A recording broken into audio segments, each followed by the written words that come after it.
पिछले कुछ सालों से हमारे भारत देश में टैक्सी सर्विसेज की सुविधाएं काफ़ी प्रगति पर हैं। हम हमारे मोबाइल फ़ोन से ही कैब बुक कर सकते हैं और वो बिना तोल मोल के सही रेट पे हमें हमारी मंजिल पे पहुंचा देती है। हालांकि ऐसे बहुत सारे ऐप्स और सर्विसेज उपलब्ध हैं, लेकिन इन सब में ओला और उबर सबसे ज़्यादा पॉपुलर है। इन टैक्सी सर्विसेज ने हमारे जीवन को काफ़ी हद तक आसान बना दिया है, लेकिन दोस्तों इन सर्विसेज को यूज़ करते वक्त कुछ यात्रियों के साथ ऐसी भी घटनाएं हुई हैं जिन्हें जानकर आपके रोंगटे खड़े हो जाएंगे। तो आज मैं आपको इस वीडियो में उबर कैब से जुड़ी ऐसी ही एक रहस्यमय घटना के बारे में बताऊंगा।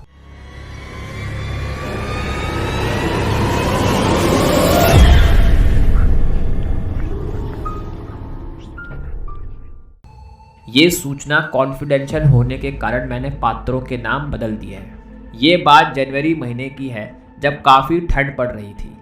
एलेक्स काफ़ी वीकेंड्स पर अपने कुछ दोस्तों के साथ ऑफिस के नज़दीकी बार में ड्रिंक लेने जाता था। हालांकि एलेक्स के पास अपनी कार थी, लेकिन वो ड्रिंक करने के बाद ड्राइव करना सेफ साइड नहीं समझता था।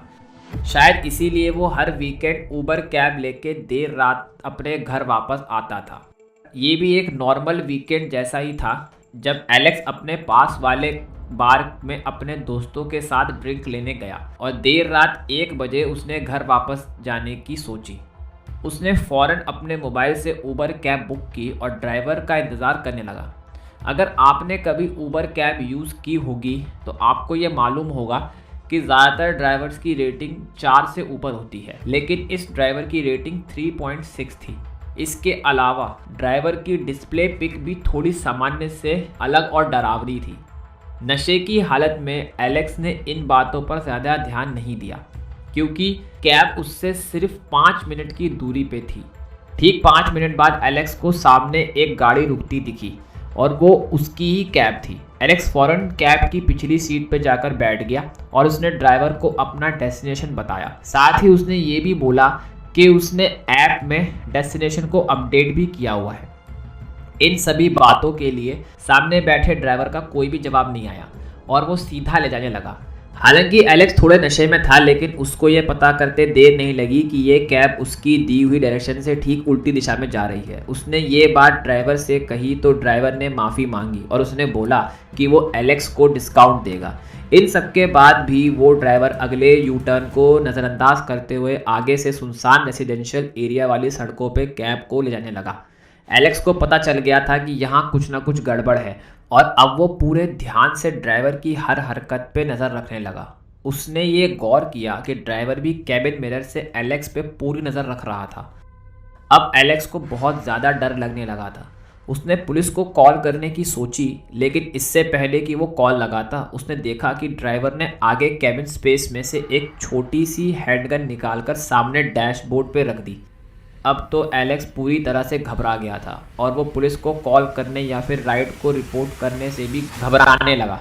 उसने धीरे से डोर के लॉक को ओपन करने की कोशिश की, लेकिन लॉक ओपन नहीं हो रहा था।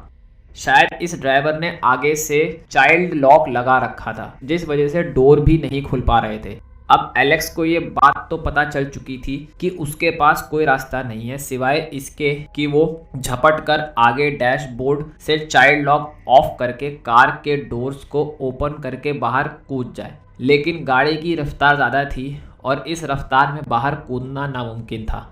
अब एलेक्स को एक सही मौके का इंतज़ार था, इसलिए वो एकदम ऐसे बिहेव करने लगा मानो वो पूरी तरह से नशे में हो, ताकि ड्राइवर अपना ध्यान उस पर से हटा ले। साथ ही वो अब ट्रैफिक लाइट्स के रेड होने का इंतज़ार करने लगा, पर बदकिस्मती से ये रात का वक्त था और कहीं कोई ट्रैफिक नहीं था।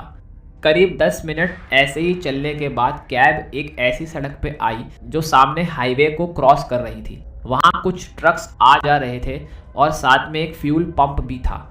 वहाँ का सिग्नल येलो था और कैब की गति भी थोड़ी धीमी हो गई थी। ड्राइवर का पूरा ध्यान रोड क्रॉस करने में था और एलेक्स के पास यही मौका था। उसने झपट के आगे वाली सीट से चाइल्ड लॉक को ऑफ किया, इससे पहले कि ड्राइवर ये सब समझ पाता और हैंड गन उठा पाता। एलेक्स पिछले डोर को खोलकर कैब से बाहर कूद चुका था। बाहर कूदते ही वो जोर जोर से मदद के लिए चिल्लाने लगा और ये सब देखकर वो कैब वाला अपनी कैब लेकर तेजी से वहां से भाग निकला। इसके बाद एलेक्स वहां से उठकर सामने वाले फ्यूल पंप पे गया और उसने ये सारी घटना वहां के अटेंडेंट को बताई। उन्होंने फौरन ही पुलिस को खबर की और एलेक्स के बयान को दर्ज करके उसे सुरक्षित उसके घर छोड़ा। एलेक्स ने उसी रात उबर से उस ड्राइवर को रिपोर्ट किया। उबर ने भी इस कंप्लेंट को एक्सीलेट किया और इस घटना के ठीक 2 दिन बाद एलेक्स से पूछताछ करने पुलिस भी उसके घर आई। इसके आगे क्या हुआ ये बात तो एलेक्स को पता नहीं चल पाई, लेकिन उम्मीद तो यही है कि वो जो कोई भी था सलाखों के पीछे होगा।